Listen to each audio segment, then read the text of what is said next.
তো hello guys, you are Bengali, you are also Bengali. এই নিয়ে আমাদের খুঁটিনাটির বাঙালি আজকে তোমাদের কাছে একটা নতুন ভিডিও নিয়ে চলে এসেছি। আমাদের বাড়ির পাশে হচ্ছে গণেশ পূজা। তো এই গণেশ পূজার কিছু ভিডিও নিয়ে চলে এসেছি তোমাদের।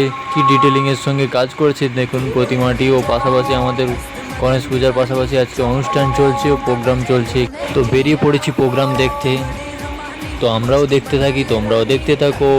ও দেখতে দেখতে ভিডিওটা মজা নিতে থাকো। প্যান্ডেলটাও খুব অসাধারণ করেছে, লাইটিংয়ের সঙ্গে প্যান্ডেলটাও খুব দারুণ লাগছে। তো তোমাদের দিদিভাই বলছে কোথায় অডিয়েন্সকে দেখাও।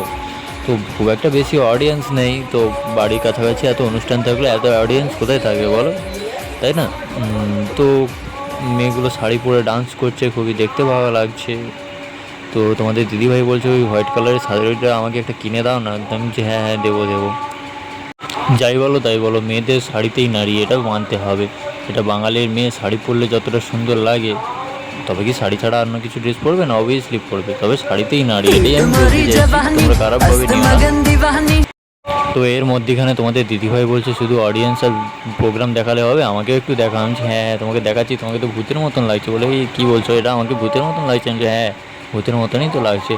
এছাড়াও প্যান্ডেলটা দেখো, খুব সুন্দর করেছে। প্যান্ডেলের পাশ দিয়ে অনুষ্ঠান দেখছি লুকিয়ে লুকিয়ে, কেউ যাতে না দেখতে পায়, কারণ আমরা বড় সেলিব্রিটি হয়ে গেছি না। দেখবে যদি ফটোটা তুলে না। হঠাৎ করে শুনতে পেলাম গণেশবাবুর ইঁদুরটা কিছু বলছে। আমরা হঠাৎ করে বললাম কী বলছো কী বলছো? বলছে হ্যাঁ হ্যাঁ আমি তো ক্যামেরা নিয়ে এসেছি তোমাদের ফটো তোলার জন্য।